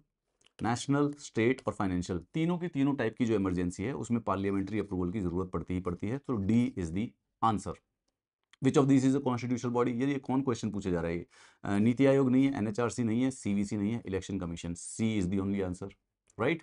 Great. ECI is a constitutional body, nothing else. Who has the jurisdiction over the constitutional amendments? Simple है, फाइनेंस कमीशन तो हो ही नहीं सकता है, प्रेसिडेंट भी नहीं करता है, पार्लियामेंट कॉन्स्टिट्यूशनल अमेंडमेंट करता है लेकिन उसके ऊपर जुरिस्डिक्शन नहीं है. Answer shall be B. Jurisdiction supreme court की, अगर उसको जुडिशियली रिव्यू करेगी तो सुप्रीम कोर्ट करेगी. Equal pay for equal work is an example of, good question. Equal pay for equal work, क्या ये सोशल जस्टिस का पार्ट है? क्या ये इकोनॉमिक इक्वालिटी का पार्ट है? क्या ये जेंडर पैरिटी का, वर्कर्स राइट? बहुत सारे से बेवकूफ और स्टूपिड क्वेश्चंस के अंदर कुछ ब्रिलियंट आउटस्टैंडिंग क्वेश्चन भी आ जाता है. Mention under DPSP for social justice, ये सोशल जस्टिस का पार्ट है. इक्वल डे, दो ये जेंडर पैरिटी से भी रिलेटेड होता है, इकोनॉमिक इक्वालिटी से भी रिलेट होता है, but more important here is basically related to the social justice. Very tricky. बल्कि ये वैसे वाला क्वेश्चन है कि अगर यूपीएससी पूछ दे तो इस पे अलग अलग कोचिंग इंस्टीट्यूट्स की में जेंडर पैरिटी का भी आंसर आ सकता है और सोशल जस्टिस का भी आंसर आ सकता है, but much more appropriate, much more closer is social justice. And it's good that we did it today, क्योंकि ये कल के दिन गलत हो सकता था. Statement based. Article 19.2 allows restrictions on free speech. Yes, that's true. Article 25 freedom is absolute. No. Absolute fundamental right कितने हैं यार? आर्टिकल 17 एब्सोल्यूट है और आर्टिकल 24 एब्सोल्यूट है. इसके अलावा तो हर जगह पे किसी न किसी प्रकार के कोई ना कोई एक्सेप्शंस एग्जिस्ट करते ही करते हैं. सो या one only. Article 25 is subject to the public order and the morality, and article 19.2 तो freedom of speech of की reasonable restrictions बताता ही बताता है. Speech और debate privilege applies to not the governors, not the courts. It shall be technically parliament, if we might be wrong. B applies to both houses of the parliament. This is good, क्योंकि इन दोनों के बीच में ना एक option, इन दोनों के बीच में discussion, ये डिबेट हो सकता है अपने दिमाग में, पार्लियामेंट में करें या लोकसभा में। तो अगर खाली लोकसभा है तो क्या राज्यसभा में नहीं होगा? तो ये स्टेटमेंट अच्छी, ये कंफ्यूजन क्वेश्चन था, but can be solved just buy put highlighting these two things. ये दोनों एक दूसरे के ऊपर ओवरलैप कर रही है, आंसर तो इसी में से निकलना चाहिए। Which committee examines the state creation? This is great. Finance commission, delimitation commission, backward classes commission, none. भाई ये क्वेश्चन में जैसा भी ये गलत है, इसको मत सोचिए कुछ भी। एक तो पहले, सबसे पहले यहाँ पे कमेटी लिखा हुआ है, नीचे तीनों जगह पे कमीशन लिखा हुआ है, तो इनको वैसे ही काट देना चाहिए, तीनों में से आंसर निकलना ही नहीं चाहिए। तो इसका कुछ भी आंसर हो गलत मान लीजिए इस क्वेश्चन को, none. Oh, no committee handle, this was a fine question, I believe then. तो no committee basically handles this specifically. State creation के लिए ऐसे कोई पर्टिकुलरली अलग से कमेटी या कमीशन नहीं बनाना चाहिए। इस क्वेश्चन को फॉर्म गलत किया गया है इन द सेंस कि एटलीस्ट ऑप्शंस में कमिटी दो, तब तो बच्चा कंफ्यूज भी हो जाए। अब ऑप्शंस में ही कमिटी नहीं दिया हो तो बच्चा बेसिकली कंफ्यूज भी कहां होगा। ठीक है। True about union territories, all have assemblies, ये तो गलत है। Lieutenant governor same as governor, ये भी गलत है। Governor is a slightly different kind of a head of the state, then lieutenant governor is more of an employ of a president. Delhi has been created under article number 239 AA, Puducherry under article number 371। 371 ईयर सिर्फ और सिर्फ state से related है। ठीक है, ये भी गलत बता दिया है, तो basically C shall be the answer, she. Delhi 239 A के अंडर स्पेशल प्रोविजंस लेके बैठा हुआ है। Fundamental rights include right to life, property, right against exploitation. So property वाला तो हमने हटा ही लिया है, so this goes to boom, and we have the right to life, we have the right against exploitation, so A and C only, which gives the answer D, which is very weird. ये ऐसा करते क्यों है, ऐसा पता नहीं, I don't know why, I don't know fellas. D, right to property is obviously not a fundamental right anymore. CAG can only be removed via impeachment. Financial independence requires it. Now the catch is this: कि CAG can be removed, but again the word impeachment shall be only used in the context of the president, not in the other. CAG का हो गया, या फिर भाई CEC का हो गया, या फिर सुप्रीम कोर्ट के जजेस का हो गया, या हाई कोर्ट के जजेस का हो गया, इनके रिमूव करने का एक सेम प्रोसीजर फॉलो होता है, which is not called impeachment. That's the removal of these people. Financial independence does require it, but reason true है, लेकिन assertion ही गलत है। तो first statement is Indian national correct. Incorrect. Statements: Deputy Speaker works over Lok Sabha resolution. No. Speaker works over Lok Sabha dissolution. Speaker तब तक basically अपनी position पे रहता है, तब तक नई लोकसभा नहीं बन जाती, तो that's a unique situation. Deputy speaker doesn't work over Lok Sabha dissolution, he acts as a speaker during the president's rule.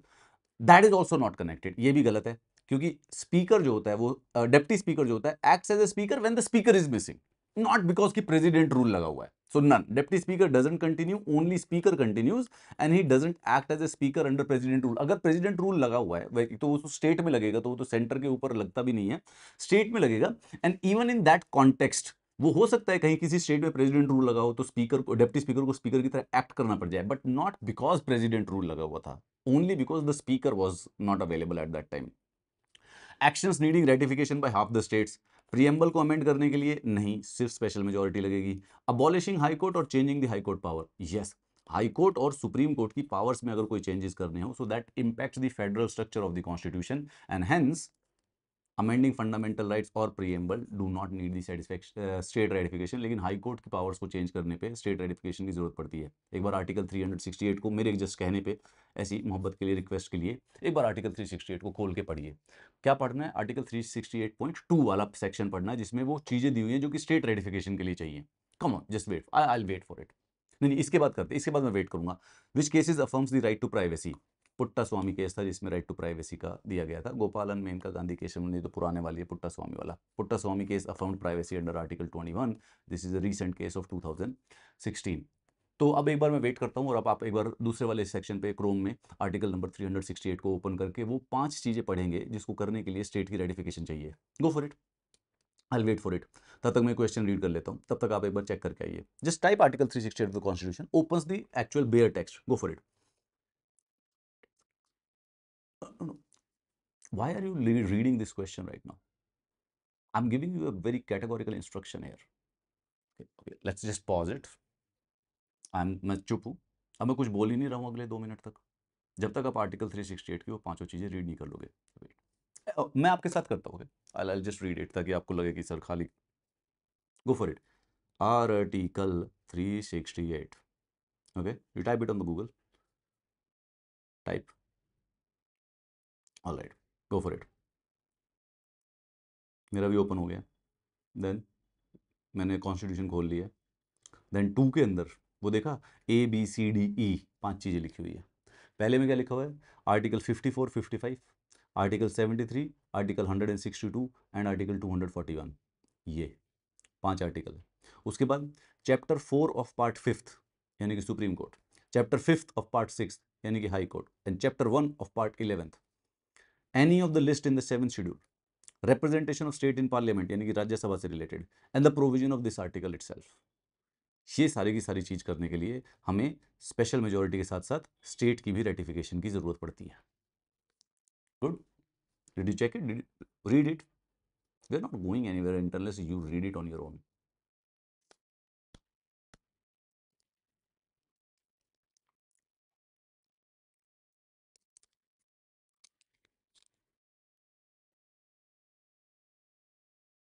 Read it. Done? कौन कौन से फिर से बताओ एक बार। आर्टिकल 54 और 55 क्या? ओके। 73 ओके। 162 और 241 ऑलराइट, ठीक है, यही काम की बात है। Chapter 4 of chapter 5, chapter 5 of chapter 6 and chapter 1 of chapter 11 और पार्ट 11, ठीक है डन। बाकी अपना 7 शेड्यूल की कोई लिस्ट हो गई, अपना राज्यसभा हो गया, और provision of this article. I think we can figure this out. Great. Ethics Committee of the Lok Sabha can initiate cases suo motu, report to speaker, recommendation are binding. यहाँ पे मुझे खुद ही शक हो रहा है, बाकी दोनों के दोनों संभावना हो सकते हैं। 1 और 2 आर करेक्ट। सुओ मोटू अपने केसेस फाइल कर सकती है एमपी के अगेंस्ट कि एमपी ने कुछ एथिकल अनएथिकल काम तो नहीं कर दिया है, और स्पीकर को रिपोर्ट करेगी, recommendations are not binding. Which can make subordinate legislation? We have already done it. Basically, Parliament can do it. They don't make the subordinate. This is a wrong question. Which can delegate? Make तो कोई भी, make तो मतलब कैसे करेंगे?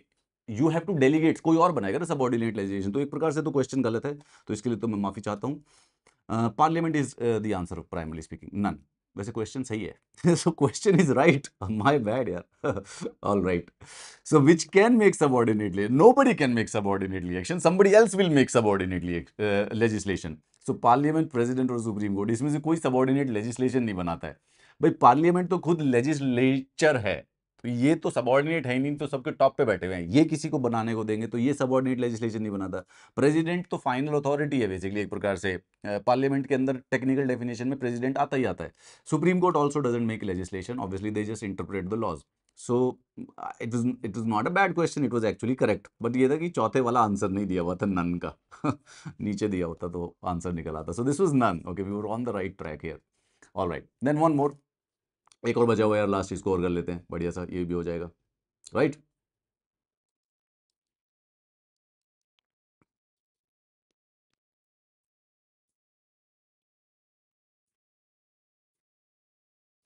This is it. Let's do it. So, the Constitution of India provides for a bicameral legislature at the center. Does it? Oh, yes, it does. All states in India also have bicameral legislature. Do they? Or no, they don't. सो ये तो है हमारे यहाँ पे लोकसभा और राज्यसभा है, that is true, because we are a federal country. जो भी फेडरल कंट्री होती है जनरली बाई कैमरल लेजिस्लेचर रखती है। All states in India have bicameral legislature? No, there are 28 states in the country, उसमें से 6 के पास बाई कैमरल लेजिस्लेचर है, और इसको आप पेयर में याद कीजिएगा। उत्तर प्रदेश और बिहार, ये दोनों के पास बाई कैमरल है, यानी कि विधानसभा भी और विधान परिषद भी है। उसके बाद महाराष्ट्र और कर्नाटका, और उसके बाद तेलंगाना और Andhra Pradesh. So these are the 6 states जिनके पास बाई कैमरल है, बट डेफिनेटली नॉट ऑल। बाकी सारी की सारी जो बची हुई 22 स्टेट्स हैं उनके पास यूनिकैमरल लेजिस्लेचर है। Only the centre has the by cameral, सारी स्टेट्स के पास नहीं है। विच of the following statements about the speaker of Lok Sabha is correct?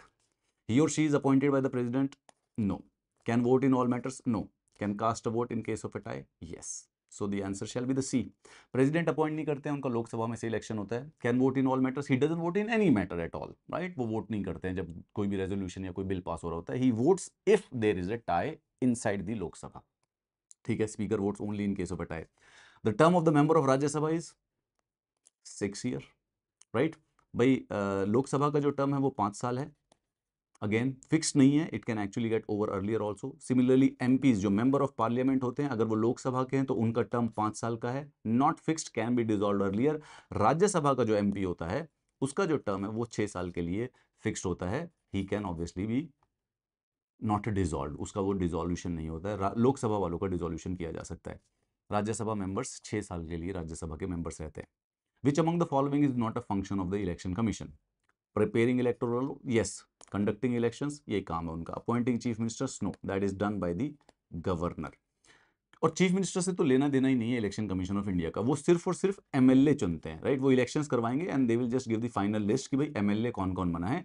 ये एमएलए में जो एमएलए होते हैं, majority of MLA then they choose chief minister. So chief minister is appointed by the governor monitoring political parties, yes. Interstate council was established under, ये question अगर नहीं भी आता हो तो सॉल्व कर सकते हो। जैसे देखो, सॉल्व इसलिए कर सकते हो क्योंकि बाकी कॉमन आंसर दिए हुए हैं। 356 स्टेट इमरजेंसी का है, 312 ऑल इंडिया सर्विसेज का है, आर्टिकल 280 फाइनेंस कमीशन का है। तो ये कॉमन नॉलेज है, मतलब जिसने भी अगर एक दो बार किताब पढ़ी है लक्ष्मीकांत वाली तो आंसर इसका आना चाहिए article number 263, right? Interstate council is basically under article number 263। Which article of the Indian constitution deal with the protection of the interest of the minorities? कौन सी है भाई? Article 19, article 21, article 29, article 25।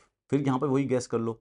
19 freedom of speech of expression है, article 21 right to life and liberty है, article 25 right to religion है, freedom of religion. तो एक ही बचा हुआ आर्टिकल नंबर 29। दो आपने ये भी पढ़ा होगा कि article 29 is solely not applicable to minorities, क्योंकि it is available to any section of the citizen. तो even for the majority this is available, but it was created for the protection of the interest of the minorities. The concept of the secularism was added to the preamble by. Now there is a trick. इस question में गड़बड़ क्या है?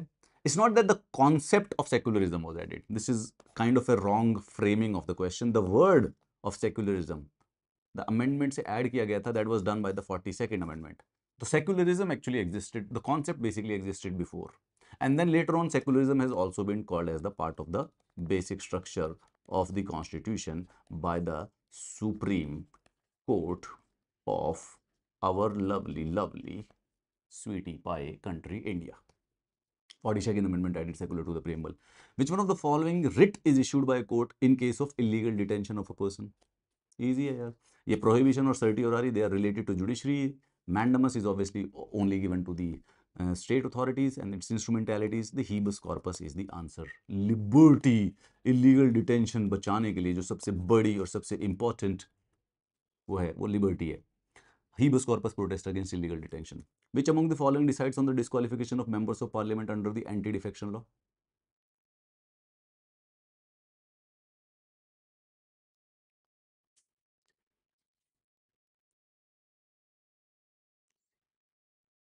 Which of the constitution deals with directive principles of the state policy?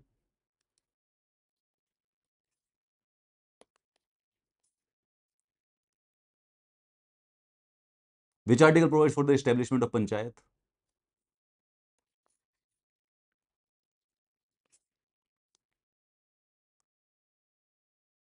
Which appoints the Chief Justice of India?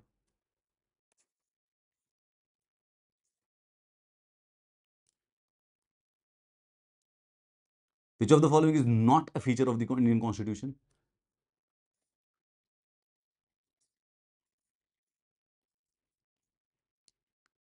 It's very simple.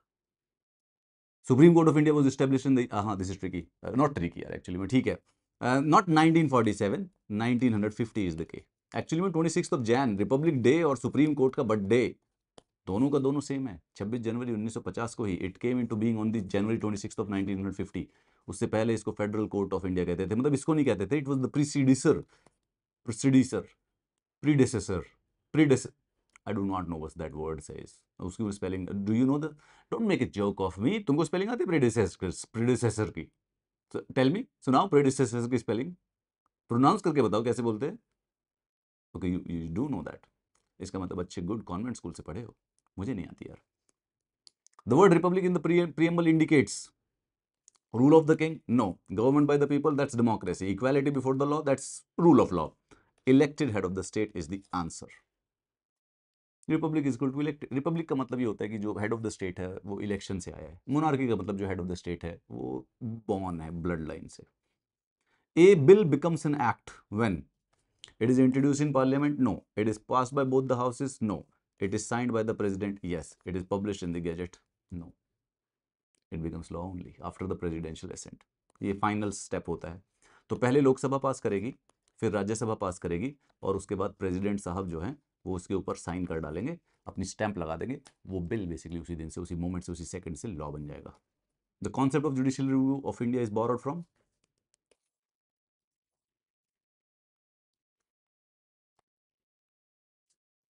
Which article of the Indian constitution guarantees the right to education?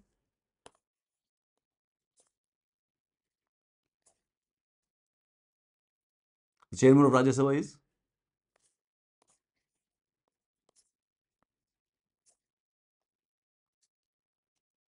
Who has the power to create a new state in India?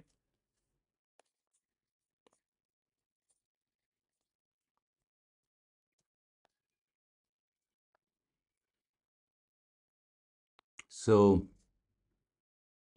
how are you doing today? ऐसे ही था यार, मुझे लगा कि जाते जाते एक बार थोड़ा सा बैठ के ऐसे ही कुछ जनरली दिमाग से दो तीन चैप्टर्स, दो तीन कॉन्सेप्ट, दो तीन वर्ड्स को, सो उससे क्या होता है कि जो हमने जो भी पिछले 6 महीने पढ़ा था वो दिमाग में ऐसे कि खंगाल लिया जाता है ना, वॉशिंग मशीन की तरह एक बार रिवॉल्व हो जाती हैं चीज़ें, and once you do that you will be able to. तो मुझे लगा कि आप लोगों के साथ एक छोटा सा सेशन लेना बहुत ज़्यादा ज़रूरी है, सो दैट वो जो पैनिक है, एंग्जाइटी है, वो चली जाए। सो नेवरदलेस, हाँ, so today is the penultimate night. आज तो आप सो जाएंगे, कल सुबह उठेंगे तो पूरा एक दिन बचा होगा, and but if you sleep, when you sleep tomorrow, well that would be the dawn of the new day.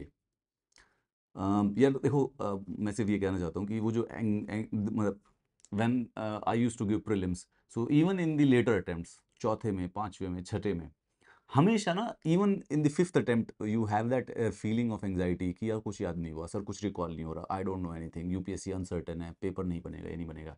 So what you are feeling as a new attempter, या फिर अगर आपको सेकंड अटेम्प्ट दे रहे हो और अभी अचानक से ये एहसास हो रहा है कि 2 साल हो गए और उसके बावजूद भी मेरे को सेम ही सेम फीलिंग आ रही है, क्या मैंने मेहनत की नहीं थी? थर्ड ईयर में भी बेसिकली ऐसी मेहनत आती है, ऐसी फीलिंग आती है।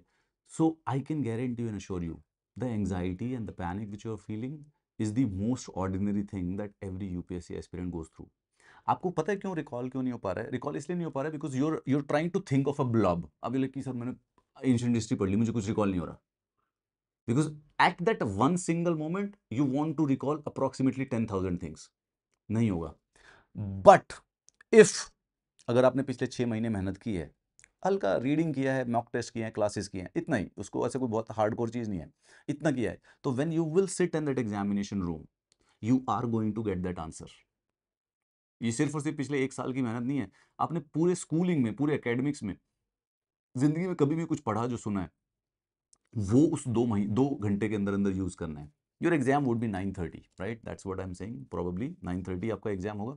एम आई राइट और am I wrong? I think I am right. 9:30 से 11:30 बजे तक। बट आपको अपने एग्जामिनेशन रूम के अंदर एंट्री जो है वो शायद 9 बजे से पहले लेनी पड़ेगी, अपने एडमिट कार्ड को ध्यान से चेक करके जाना। हो सके तो किसी के साथ चले जाना, ताकि आपके पास कुछ चीज़ें हों, फ़ोन हो, कुछ एक्स्ट्रा चीज़ें हों। फ़ोन तो सब लेके ही जाते हैं, राइट? फ़ोन तो रात साथ में रहेगा, वो एंट्री अंदर नहीं मिलेगी, तो वो बाहर कोई लेके खड़ा हो जाएगा पैसे वैसे रखने के लिए। वरना जहाँ पे एग्जामिनेशन रूम है वहाँ पर भी आपको वो चीज़ें रखने की सुविधा दी जाती है। बट हाँ, इट्स ईजियर अगर कोई बाहर ही खड़ा है, अपना सिंपल, कोई दिमाग में सोचना ही नहीं है। Just drink water,